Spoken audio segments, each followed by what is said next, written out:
I was standing at the edge of the trail, my flashlight dead, my phone at 4%, and there was something between the trees that had been there for 11 minutes without moving. Not an animal, not a stump. I know what stumps look like. This thing had shoulders. I still can't explain what I saw out there in Grand Teton National Park, Wyoming, but I know it saw me first. This was August 2026. Me and my buddy Cale drove up from Salt Lake City in his F-150. 12 hours, 2 gas station stops, 1 argument about the AC. We'd been planning this trip since January. Grand Teton was supposed to be a reset. No cell signal, no news cycle, no noise. Just the kind of quiet that makes you remember you're still alive. We checked in at the Colter Bay campground, Site 47. The ranger at the gate, older woman, tired eyes, handed us our permit and said, almost as an afterthought, "Stay on marked trails after dark." We laughed it off. Of course we would. We were grown men with hiking boots and a $40 headlamp. We weren't worried. That first evening, we set up camp and cooked on a propane stove. Cale made his usual bad chili, the kind of normal night that tricks you into thinking nothing bad can happen out here. But around 9 p.m., before it even got fully dark, I noticed the birds had stopped. All of them.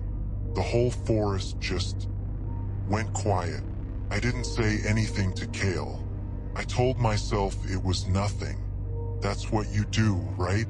You talk yourself out of the thing your gut is already screaming at you. But I kept looking at the tree-line, that dark wall of pines, maybe 40 feet from our camp. Something about the space between those trunks, the way the shadows were sitting, felt wrong.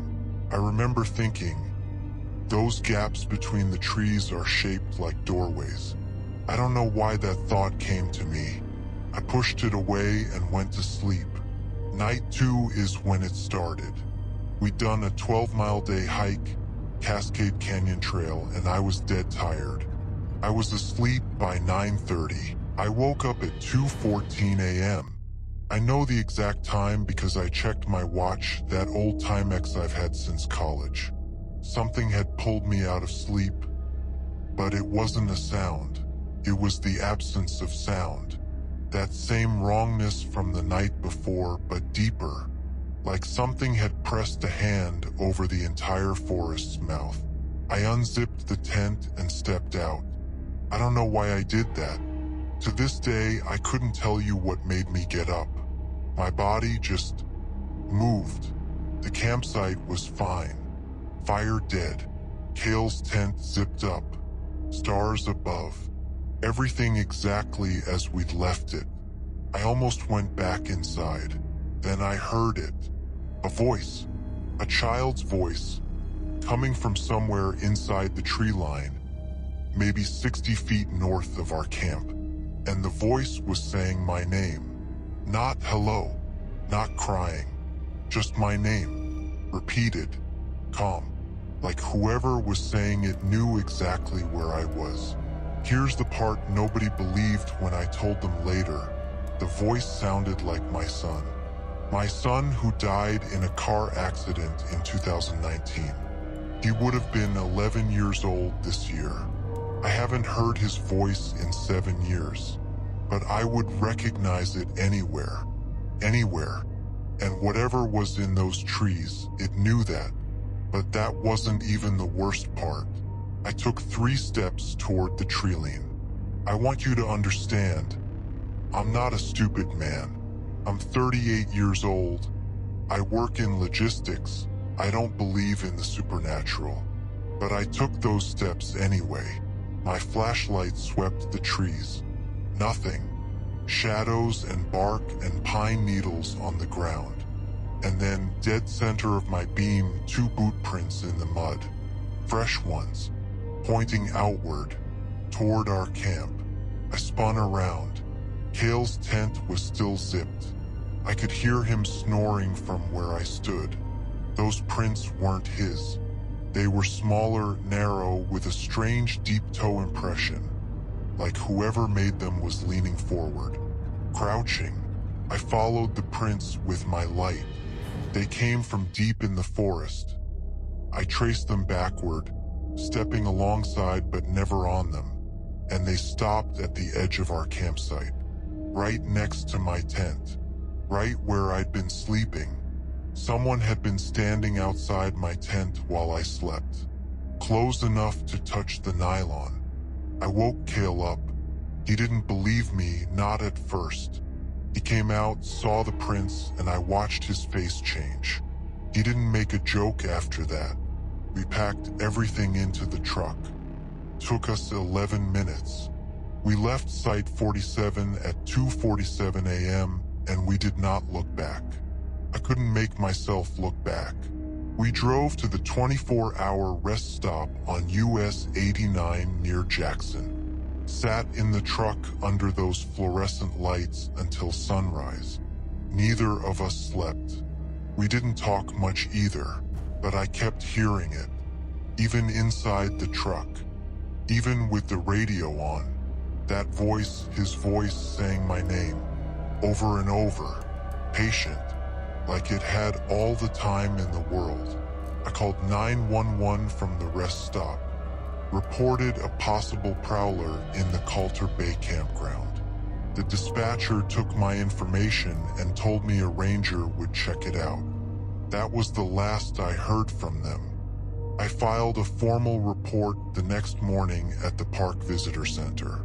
The woman behind the counter typed everything I said without reacting. When I got to the voice, the child's voice, she stopped typing.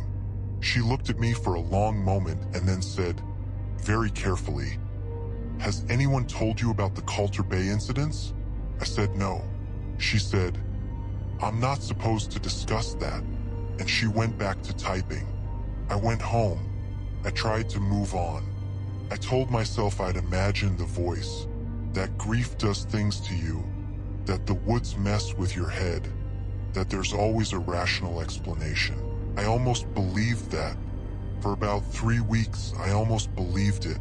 Then Cale texted me, just 2 words and a photo. The text said, "Look carefully." The photo was one he'd taken on night 1, the campsite, fire going, trees in the background. He'd been going through his pictures. In the background of that photo, between 2 pines, maybe 50 feet behind our campsite, there was a shape, tall, thin, head tilted wrong, standing completely still. And it wasn't there when Cale took the picture. He swears he would have seen it. I zoomed in on my laptop until the pixels fell apart. The figure's arms were too long. Its feet weren't touching the ground. And where its face should have been, there was nothing. Just shadow. Nobody believed me when I posted about it. They said it was a trick of light. A branch. Pareidolia. I've stared at that image for months, and I still can't explain what I'm looking at. I looked up the Colter Bay incidents the ranger mentioned. I found one forum post from 2019. Someone describing sounds from the tree line at that exact campsite. The post was deleted within a week of me finding it. I haven't been back to Wyoming. I won't go back. Cale sold his camping gear on Facebook Marketplace last month. He didn't tell me he was doing it. I found out by accident.